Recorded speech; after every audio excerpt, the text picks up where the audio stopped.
गुर प्यारी साध संगत जी, राधा स्वामी। प्यारी साध संगत जी, आज के इस सत्संग में हम चर्चा करेंगे कि गुरु के नूरी स्वरूप के दर्शन कब होते हैं, कैसे होते हैं, क्या अनुभव होता है जब गुरु के नूरी स्वरूप के दर्शन होते हैं। आज का यह सत्संग आप बड़े शांत होकर सुनें, सारी चिंता परेशानी एक तरफ रख दें और आज का यह सत्संग ध्यानपूर्वक सुनें, क्योंकि आगे चलकर आपको भी गुरु के नूरी स्वरूप के दर्शन ही करने हैं। अगर आपको उसकी थोड़ी सी खुशबू मिल जाए कि कैसी खुशबू होगी, तो आप आगे चलकर उसका अनुभव जब करेंगे तो आपको ठीक ठीक मालूम पड़ जाएगा कि यही वह दर्शन है। इसलिए आज का यह सत्संग ध्यानपूर्वक और एकांत में बैठकर सुनिए। सत्संग आरंभ करते हैं। सिमरन के दौरान मन के सामने सद्गुरु के देह स्वरूप की झलक आती जाती रहती है। इसे ध्यान कहा जाता है। उदाहरण के तौर पर जब हम अपने किसी मित्र के बारे में बात करते हैं तो उसकी शक्ल हमारे सामने आ जाती है। जब हम किसी खास घटना के बारे में सोचते हैं तो वही घटना एकदम हमारी आंखों के सामने आने लगती है। ऐसा ही सिमरन और ध्यान के समय होता है। जब हम स्थिर होकर चुपचाप बैठकर सिमरन करते हैं तो हमारे मन में सद्गुरु के स्वरूप की झलक आती जाती है, क्योंकि उनके साथ हमारा संबंध बन जाता है। शुरू में सद्गुरु का स्वरूप टिकता नहीं, हिलता डुलता है, आता जाता रहता है, क्योंकि हमारा सिमरन पक्का नहीं होता और ध्यान स्थिर नहीं होता। लेकिन जब हम एकाग्रचित्त होकर ध्यान करते हैं और पूरी लगन से सिमरन करते हैं तो हमारा ध्यान तीसरे तिल पर टिकने लगता है। जब हमारा ध्यान एकाग्र होकर गहरा हो जाता है और सिमरन पक्का हो जाता है तो सद्गुरु के स्वरूप का ध्यान आना स्वाभाविक है। इस अवस्था में सद्गुरु का ध्यान आना उसकी दया मेहर का नतीजा है। भजन के बारे में आप कहते हैं, बस अपने आप को भूल जाओ। यह तब होता है जब सारे विचार खत्म हो जाते हैं, जब केवल खालीपन और अंधेरा ही दिखाई देता है, जब मन में कोई इच्छा नहीं रहती और अपनी पहचान के बारे में ख्याल खत्म हो जाता है। मैं की भावना गायब हो जाती है। मैं के बिना मन अथाह, असीम और अहरहित हो जाता है। जब ध्यान तीसरे तिल पर दृढ़ता से टिक जाता है, वह एक धीमी सी धुन दूर से आती हुई सुनाई देने लगती है। मन की इस खामोशी में यह और ज्यादा स्पष्ट, मधुर और दिलकश लगती है। इस तरह आत्मा का आंतरिक सफर शुरू होता है। शब्द की मधुर ध्वनि आत्मा को अपनी तरफ खींचकर ऊपर की ओर ले जाने लगती है। इसी समय सद्गुरु का नूरी स्वरूप आत्मा को अपने में लीन कर देता है। अगर आप एक आंख वाले बन जाओ तो आपका सारा शरीर प्रकाश से भर जाएगा। धुन और प्रकाश आत्मा को जागृत कर देते हैं। आत्मा की यह जागृत अवस्था जीते जी मरना कहलाती है। जब मन और शरीर मृतक की तरह हो जाते हैं तब आत्मा जागृत हो जाती है और आनंद का अनुभव करती है। अपने आप की पहचान की इस अवस्था में आत्मा जिस आनंद का अनुभव करती है वह मन और बुद्धि की कल्पना से कहीं परे है। ऐसा असीम अनुभव इंसान की समझ से परे है। जिस तरह एक जंगली जानवर अपने शिकार की ताक में रहता है, या जिस तरह भूख से बेहाल हुआ इंसान खाने के लिए एक दाने के लिए तरसता है, उसी तरह की जुनून और लगन से हमें अपनी रूहानी अभ्यास की चाहत पूरी करनी है। बस अपने आप को जाने दो, जीते जी मरने का साहस करो। अर्जुन के बारे में एक बहुत सुंदर कहानी है। उसने अपने गुरु, शिक्षक और मार्गदर्शक श्री कृष्ण से पूछा, आप बड़ी महान बातें करते हैं, आप तर्क भी बड़े अच्छे देते हैं, फिर भी मेरे मन में शंकाएं बनी रहती हैं, क्योंकि जो आप कहते हैं मैंने उसका अनुभव तो किया नहीं।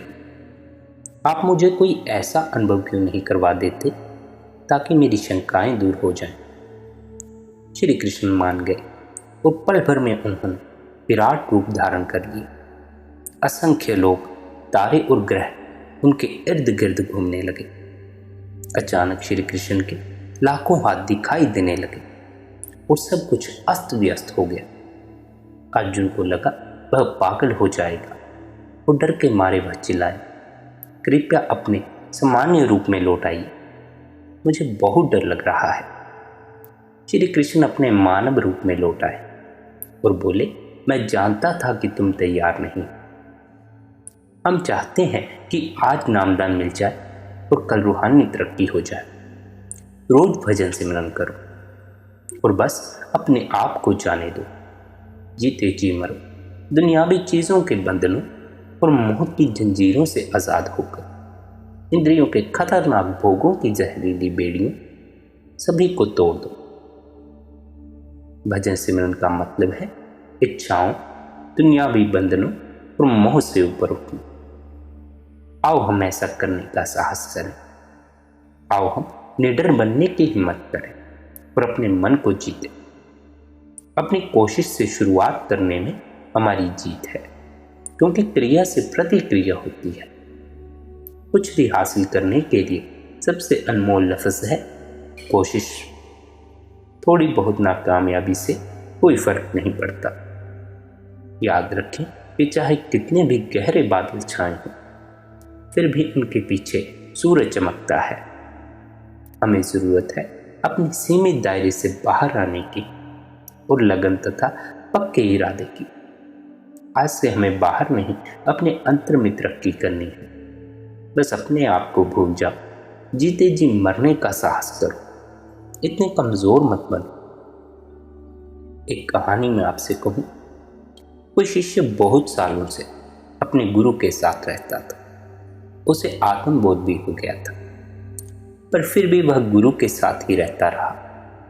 एक दिन गुरु ने उससे कहा, अब तुम्हें आत्मबोध हो गया है, फिर भी तुम मेरे साथ क्यों रह रहे हो? शिष्य ने जवाब दिया, जब तक आप मुझे जाने के लिए नहीं कहेंगे मैं कैसे जा सकूंगा। और वह गुरु के साथ ही रहता रहा। कुछ साल बाद गुरु ने फिर से कहा, तुम अभी भी मेरे पीछे चल रहे हो, जाओ लोगों को उपदेश दो। शिष्य ने जवाब दिया, आप बस मुझे हुक्म दें और मैं उसका पालन करूंगा, क्योंकि आपके बिना मैं कुछ भी नहीं। कितना बढ़िया और सच्चाई भरा है यह जवाब। शिष्य तो केवल अनुसरण करता है, मात्र परछाई है। परछाई बने रहने का मतलब है सद्गुरु की रजा में रहना। निष्ठावान शिष्य बनने का इसके अलावा और कोई तरीका नहीं है कि प्यार के सागर में डूब जाओ, उसके रंग में पूरी तरह रंग जाओ और उसकी रजा में रहो। सच्चा शिष्य हमेशा हुक्म में रहता है। वह जानता है कि शिष्य होने के नाते कैसे अनुशासन में रहना है। आदर्श शिष्य हमेशा गुरु की रजा में रहता है। जब तक गुरु उसे जाने के लिए नहीं कहता, वह वहां से हिलता भी नहीं। जब गुरु हुक्म देता है, जाओ लोगों को उपदेश दो, तो शिष्य कहता है, आप जैसा हुक्म दे मैं वैसा ही करूँगा। गुरु उसे जो भी करने का हुक्म देता है वह वही करता है। विरोध करने से हमारा संतुलन गड़बड़ा जाता है, जबकि हुक्म में रहने से हमें शांति मिलती है। जब हम अपने भाग्य पर अपनी मर्जी थोपने की कोशिश करते हैं तो हमें निराशा और मायूसी होती है। हमें यह विश्वास होना चाहिए कि वह जो कुछ भी कर रहा है हमारे भले के लिए ही कर रहा है और हमारे लिए सबसे अच्छा भी यही है। इसका मतलब यह नहीं कि हमें दुख या तकलीफ नहीं आएंगे। दुख तकलीफें अक्सर ही हमारी तरक्की का हिस्सा होते हैं। इसलिए जब गुरु आपको उपदेश देता है भजन सिमरन करने का, तो आपने गुरु की रजा में रहना है। गुरु के इस हुक्म को मानना है, इस हुक्म से बाहर नहीं चले जाना है। गुरु कहता है भजन सिमरन करो, लेकिन शिष्य मन में ही लगे रहते हैं, मन के सवालों में ही उलझे रहते हैं और फिर आकर कहते हैं कि हमारा मन नहीं ठहरता। मन ठहराने के लिए ही गुरु ने आपको एक युक्ति बताई हुई है। अगर आप उस युक्ति को करेंगे नहीं तो फिर मन ठहरेगा कैसे? इसलिए आपने गुरु के सच्चे शिष्य बनना है। गुरु का सच्चा शिष्य कौन है? गुरु का सच्चा शिष्य वही है जो गुरु के उपदेश का पालन करता है। गुरु ने कहा है अगर भजन सिमरन करो तो अवश्य करना है, उसी में हमारा हित है, हमें उसकी रजा में रहना है। यही शिष्य का पहला फर्ज भी है कि शिष्य अपने गुरु के हुक्म की पालना करे, अपने गुरु की रजा में रहे। यदि आप गुरु के हुक्म की पालना करेंगे, गुरु की रजा के अनुसार चलेंगे, तो आपके जीवन में दुख सुख तो आएंगे, ऐसा नहीं है नहीं आएंगे। पिछले अनेकों जन्मों के कर्म हैं जिनका हिसाब अभी बाकी है। उनका हिसाब देने का जो प्रकृति का तरीका है वह सुख दुख के रूप में मिलता है। इसलिए सुख दुख आएंगे, ऐसा नहीं कहूँगा कि सुख दुख खत्म हो जाएंगे। सुख दुख बना रहेगा, लेकिन आपको वह छुएंगे तक नहीं। और इसीलिए सच्चे शिष्य गुरु के कदमों में गिर जाते हैं, क्योंकि वे जानते हैं कि गुरु ने उन्हें एक ऐसी कुंजी दे दी, एक ऐसा रहस्य बता दिया जिसे जानकर इस सुख दुख के होते हुए भी सुख दुख से अछूते रहते हैं। इसलिए आपने गुरु के हुक्म की पालना अवश्य करनी है और साथ ही अपने भीतर प्रेम की भावना को भी जन्म देना है। प्रेम उन सभी भावनाओं की चरम सीमा है जिसके प्रभाव में आकर हम सहज भाव से अपनी मर्जी से अपने आप को प्रीतम के हवाले कर देते हैं। ऐसा हम जबरदस्ती नहीं करते, यह तो बस हो जाता है। प्रेम और समर्पण का मतलब है देना, बिना अहम भाव के देना, ताकि हम दूसरे के रंग में रंगे जाएं और अपने आप को उसके अनुसार ढाल लें। आप कहते हैं प्रेम का मतलब है देना, बस देते ही जाना। प्रेम की कोई सीमा नहीं है, प्रेम में कोई उम्मीद नहीं होती, हम बस सच्चे दिल से देते जाते हैं। यह समर्पण की अवस्था है, यह प्रेम की सबसे ऊंची अभिव्यक्ति है। पूर्ण रूप से समर्पण करके अपनी खुद ही से ऊपर उठ के ही शिष्य अपने सद्गुरु के सच्चे स्वरूप से एक हो सकता है। और किसी भी तरह के रिश्ते में ऐसा प्रेम नहीं होता जो हमारे अस्तित्व की गहराई में पहुंचकर हमारी आत्मा को छू ले। माँ का अपने बेटे के लिए प्रेम, पति पत्नी का आपस में प्रेम, भाई बहनों का प्रेम या फिर दोस्त के लिए प्रेम, ये सभी रिश्ते आखिर में खत्म हो जाते हैं। यहाँ तक कि अपने किसी प्रियजन की मौत का दुख भी वक्त के साथ कम हो जाता है। इनमें से कोई भी समय हमेशा के लिए नहीं रहता। उदाहरण के लिए माँ का अपने बच्चे से प्यार देख ले। उसका बच्चा उसकी आंख का तारा होता है, वह उसका लालन पालन करती है, उसे प्यार करती है और उसकी संभाल करती है। इसी तरह बच्चे के लिए भी उसकी माँ दुनिया की सबसे अच्छी माँ है। वह माँ पर पूरी तरह निर्भर होता है। माँ उसे बोलना सिखाती है और जब वह पहला कदम उठाता है तो प्यार से उसे नहलाती है, तो प्यार से उसे निहारती है। बच्चा बोलना और चलना सीख जाता है, बड़ा हो जाता है, फिर उसकी शादी हो जाती है, उसके अपने बच्चे हो जाते हैं और धीरे धीरे वह अपनी माँ के बिना अपनी नई जिंदगी शुरू करता है। दुनिया की सबसे अच्छी माँ का दर्जा धीरे धीरे कम हो जाता है और अब वह उससे केवल हफ्ते में छुट्टी के दिन या फिर किसी त्योहार पर ही मिलता है। जैसे जैसे बेटे को अपने छोटे से परिवार से लगाव होता जाता है, वैसे वैसे उसकी प्राथमिकताएं बदल जाती हैं और वह उसकी माँ से उतना प्यार नहीं करता जितना बचपन में करता था। हम जिंदगी में अनगिनत रिश्तों में से गुजरते हैं जो कुछ ही देर के लिए रहते हैं। हम रिश्तों की तलाश करते हैं, रिश्ते बना लेते हैं, और फिर उन्हें खो देते हैं। हम अपने प्रियजनों के विचारों को, उनकी आवाज़ को, उनके व्यक्तित्व और हाव भाव तक को अपना लेते हैं, लेकिन फिर हमें खुद ही पता लग जाता है कि दुनियावी रिश्तों में आदर्श प्रेम की उम्मीद करना इंसान की नासमझी है। सच्चे प्रेम में समय समय पर उतार चढ़ाव नहीं आता। हम आज ज़्यादा प्यार और कल कम प्यार नहीं कर सकते। हम अपनी भावनाओं को बिजली के बटन की तरह चालू या बंद नहीं कर सकते। मतलब प्रेम सच्चा है तो वह हमेशा बना रहेगा। प्रेम दिन प्रतिदिन केवल बढ़ता ही है। हम कितना प्रेम कर सकते हैं इसकी कोई सीमा नहीं है। वह प्रेम जो हमें बांधे रखता है, जो कभी नहीं बदलता, जो हमारे रोम रोम में समा जाता है, वह शिष्य का सद्गुरु के प्रति प्रेम है। कहा जाता है जब मधुमक्खियां तूफान के कारण खेतों में फंस जाती हैं तो अपना संतुलन बनाए रखने के लिए वे छोटे छोटे पत्थरों से चिपक जाती हैं ताकि तूफान उन्हें उड़ाकर ना ले जाए।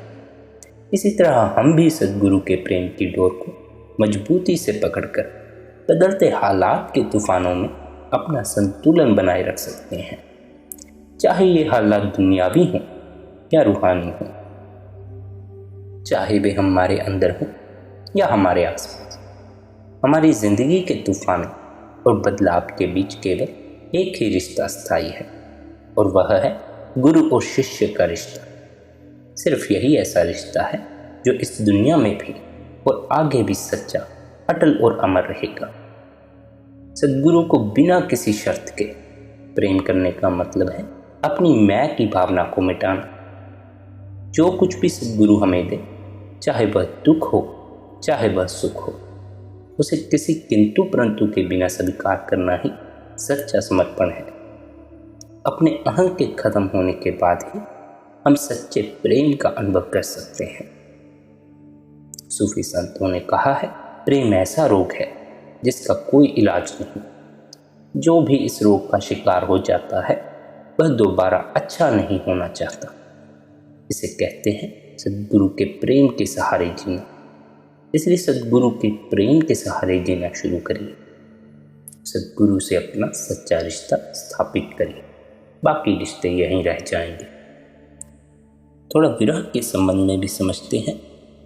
विरह दो धारी तलवार है, दुखदायी होते हुए भी सुखदायी है। बर्दाश्त से बाहर होते हुए भी हम इसे छोड़ना नहीं चाहते। यह हमें जीवन भी देती है और साथ ही हमारी जान भी ले लेती है। मस्ती, बेकरारी और तड़प के साथ साथ पीड़ा, जुनून और फिक्र, यह दीवानापन, बेकाबू चाहत और जबरदस्त बेबसी, यही रूह की अपने सद्गुरु के नूरी स्वरूप के साथ मिलाप की कशिश है। विरह की पीड़ा शब्दों में बयान नहीं हो सकती। यह ऐसा दर्द है मानो छुरी से शरीर की रग रग को, उसके जरे जरे को काटा जा रहा हो। विरह में बिताया हो एक एक पल हृदय को चीर देता है। शरीर का एक एक अंग फरियाद करता है अपने प्रियतम तक पहुंचकर उसके साथ फिर से एक होने के लिए। इस एहसास को बयान करना मुमकिन नहीं है। जाने माने सूफी संत बुल्ले शाह के बारे में एक किस्सा है। अपने अहंकार और घमंड के कारण उन्हें कई सालों तक अपने मुर्शिद से जुदा होने की पीड़ा सहनी पड़ी।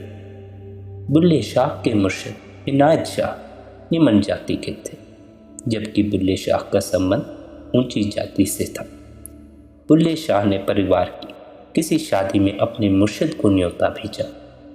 शादी में मुर्शिद खुद नहीं गए, बल्कि अपनी जगह किसी गरीब शिष्य को भेज दिया। इस पर बुल्ले शाह निराश हो गए। उस शिष्य के कपड़े और रंग रूप देखकर बुल्ले शाह बड़े शर्मसार हुए और उन्होंने उसकी तरफ जरा भी ध्यान नहीं दिया। वापिस जाकर शिष्य ने इनायत शाह को बताया कि बुल्ले शाह ने उसकी बिल्कुल परवाह नहीं की। यह सुनकर उनके मुर्शिद को लगा कि बुल्ले शाह ने उस शिष्य का नहीं बल्कि उनका अपमान किया है। वह जान गए कि बुल्ले शाह में अभी भी अभिमान और अहंकार भरा हुआ है। इसके बाद बुल्ले शाह की तमाम कोशिशों के बावजूद मुर्शद ने उनसे मिलने से इनकार कर दिया।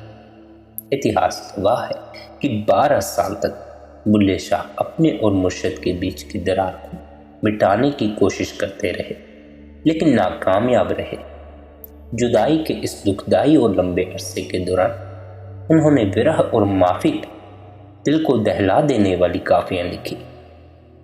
एक बार जब बुल्ले शाह ने सुना कि मुर्शद उनके गांव में आने वाले हैं, तो वह अपना अहंकार त्याग कर नाचने वाली लड़कियों की मंडली में शामिल हो गए। जब इनायत शाह उस गांव में पहुंचे तो बुल्ले शाह इश्क की दीवानगी में औरतों के वश में, औरतों के भेष में अपने मुर्शद की तारीफ में काफियाँ बोल रहे थे।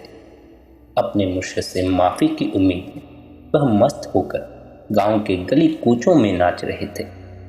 उनके आसपास के सभी लोगों ने सोचा कि वह पागल हो गए हैं, और यह सच भी था।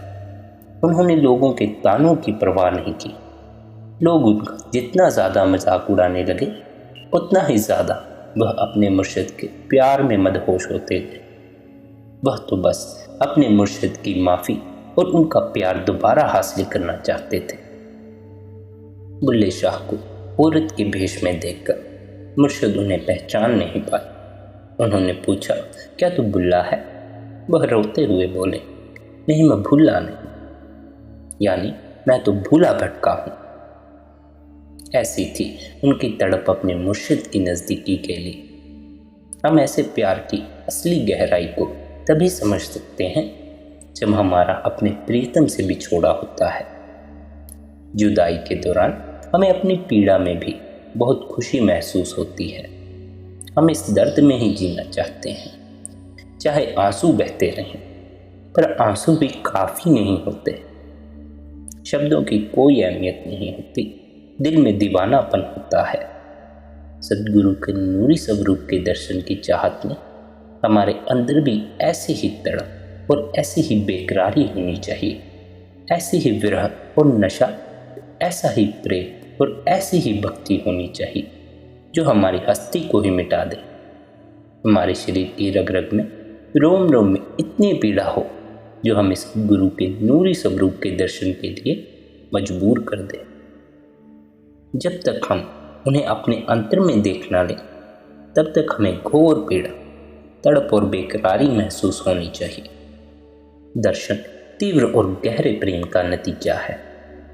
जब हम बिना कोई कोशिश किए सद्गुरु की ओर टकटकी लगाकर देखने के लिए मजबूर हो जाते हैं, जब हम उनके आभा मंडल को, उनके नूरी स्वरूप को देख मुग्ध हो जाते हैं, दंग रह जाते हैं, जब हम उनकी ओर इस तरह खींचे चले जाते हैं जैसे सुई चुंबक की ओर खींची चली जाती है, जब हम उनकी मौजूदगी में इतने लीन हो जाते हैं, खो जाते हैं, मानो दुनिया ठहर गई हो और किसी दूसरी चीज़ की अहमियत नहीं रहती, जब कशिश इतनी ज़बरदस्त होती है कि उस पर हमारा वश नहीं रहता और हम अपने आसपास की हर चीज़ से बेखबर हो जाते हैं, यही दर्शन है।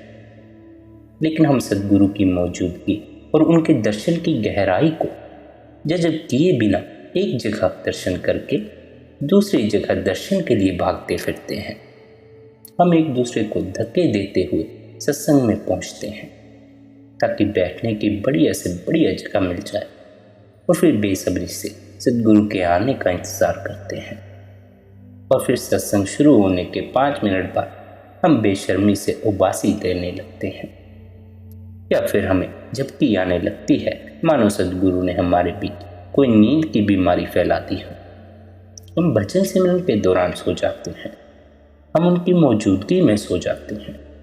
हमें हमेशा लगता है कि हमारी नींद पूरी नहीं हुई, हालांकि सिनेमा देखते वक्त या दुनियावी कार्यों के लिए हम बिना किसी कोशिश के घंटों जागते रहते हैं। सद्गुरु सारे सत्संग के दौरान बड़े धैर्य से बैठकर इंतज़ार करते हैं, उन लोगों का इंतज़ार जिन्हें वह दर्शन देते हैं। उन्हें चुन सकें जो ग्रहण करने के लिए तैयार हैं, पर उन्हें तो बस सोए हुए चेहरे और विचारों की हलचल से भरे मन नजर आते हैं। अगर हम अपना मुंह दूसरी तरफ मोड़ लेंगे तो वह हमें दर्शन कैसे दे सकते हैं? अगर हमने अपने मन को खाली करके उसे भजन सिमरन से नहीं भरा, अपने आप को दर्शन के लिए तैयार ही नहीं किए, तो वह दर्शन कैसे दे सकते हैं? हम जिंदगी भर सोते रहते हैं, वह हमें इस नींद से जगाने आए हैं। अगर हम सचमुच दर्शन की अहमियत को समझते तो आंखें बंद करके सोने की बात तो दूर, हम सांस भी ना ले पाते। उनकी मौजूदगी में हमें इतना मदहोश हो जाना चाहिए कि हमारा मन और हमारे शरीर की नस नस रोम रोम जागृत हो जाए और हम उनके नूर में लीन हो जाए। लेकिन यह तभी संभव है जब हमने भजन सिमरन किया हो। जब हम भजन सिमरन किए बिना दर्शन की उम्मीद करते हैं तो हम दर्शन से महरूम रह जाते हैं। हम दर्शन का मौका गवा देते हैं। हम कुछ भी हासिल नहीं कर पाते क्योंकि हमारा ध्यान अपने लक्ष्य की तरफ नहीं है। हम वह ले ही नहीं पाए जो वह देने आए थे। हमें वह मिला ही नहीं जो हम लेने गए थे। सद्गुरु को मात्र टकटकी लगाकर देखना दर्शन नहीं है, इसमें तो जज्ब होना पड़ता है। जब हम भजन सिमरन को पूरा वक्त नहीं देते, इसके लिए पूरी कोशिश नहीं करते, तो हम अनजाने में अपने इर्द गिर्द एक दीवार खड़ी कर लेते हैं। दर्शन का नूर, उसका प्रभाव इस दीवार को भेद नहीं पाता। भजन सिमरन के बिना हम अपने सामने रुकावट खड़ी कर लेते हैं।